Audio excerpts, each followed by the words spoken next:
Welcome to the host with the most, Toddcast.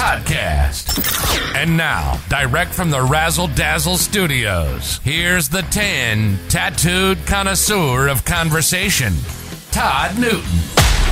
And Maria Todd right over there. Thank you for downloading and subscribing to the Toddcast. Just got back from Vegas this morning. My plane landed at 10 o'clock. I just went to connect with some old buddies from California.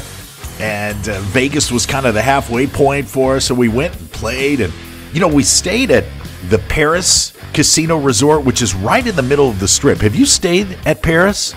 I know exactly where it is, and I've never stayed there, but I have drank on the patio. Yeah. Well, it's the perfect location because it's right in the middle of the Strip. It's very clean. They got a lot of restaurants that, Martha Stewart has a new place in there.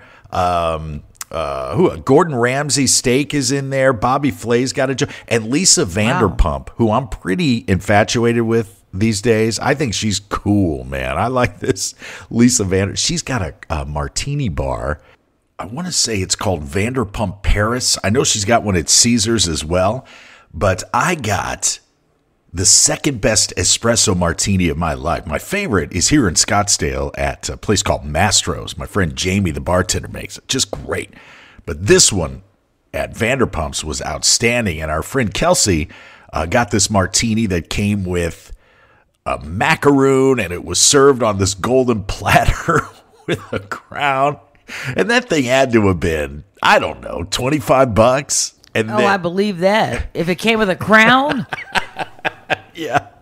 But I had to call down to the front desk to confirm what time checkout was because we wanted to grab some breakfast before our flight. And ideally, I didn't want to take our luggage to breakfast, so I just wanted to leave it in the room, and I wanted to make sure we had time, And I think that was probably the easiest call that front desk person got all day because I found this this list on social media of the most bizarre calls Las Vegas front desk employees have ever gotten at a hotel.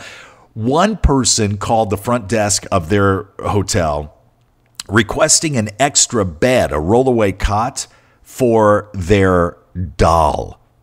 What? The doll needed its own bed, Maria. Come on. In Vegas. In Vegas. You took a doll to Vegas.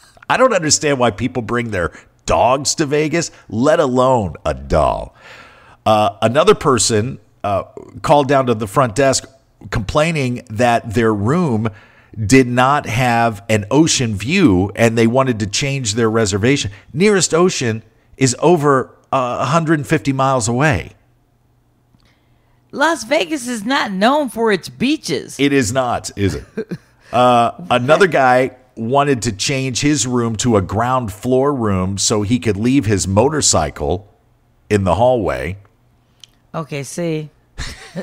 Right away. Right away, yeah. And here's one, and this one I can actually relate to. A woman called the front desk, completely frantic. She needed a sea salt scrub to remove her fake tan after it had gone wrong. I've been on the butt end of a bad spray tan, so I appreciate this woman's panic. And I'm sure in Vegas, those concierges, they can get you just about anything you need in Vegas. Yep. I imagine people ask for all kinds of things in Vegas. That's what we need. We need a list of what the concierges have come through with. Yeah, or we get one of them to just talk to us. Yeah, I would like that. I'm on That'd be a great interview.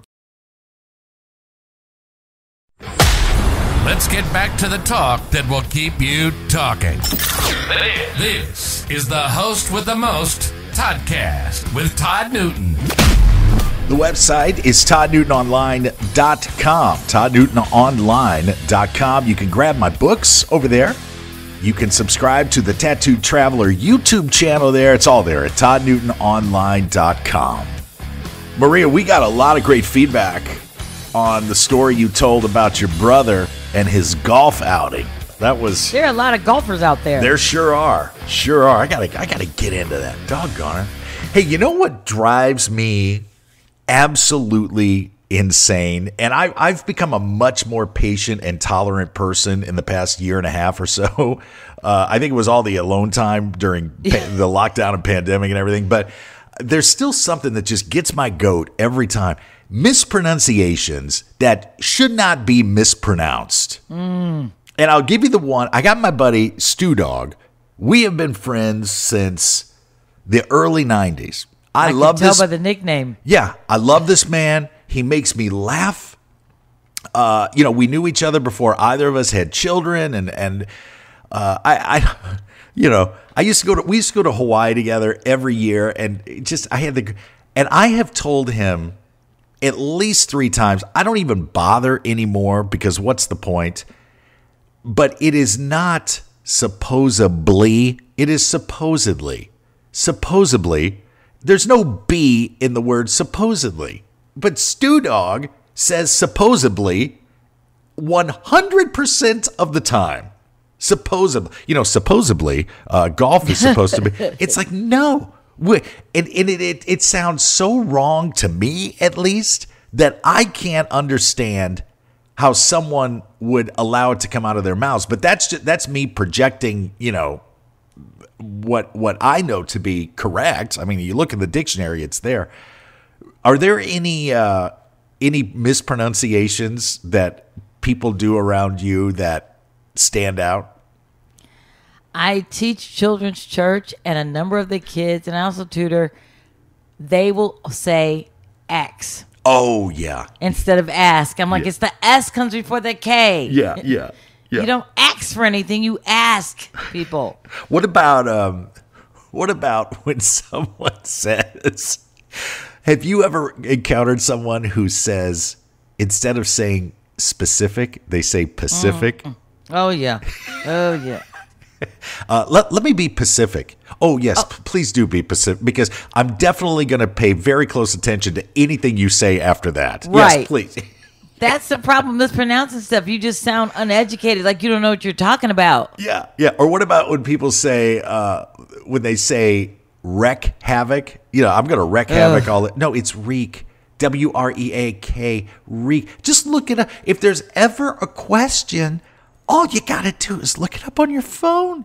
That's it. The other thing is, I'm a mispronunciation snob. Yeah. Like, if you're the homeless guy in the corner and you say axe, I'm not going to be all mad at you. Yeah. But if you're like the news announcer and you say it, I'm like, what the heck are you doing? I can't pay attention to the rest of the story you're telling. That's right. You tune out immediately. Well, I saw somebody on television say for all intensive purposes instead of for all intents and purposes, for all intensive purposes. Now, if you're on television, somebody's got to catch that. If you're on if you're broadcasting in any way, somebody needs to say to you, you got to listen to a producer or a fact checker or something.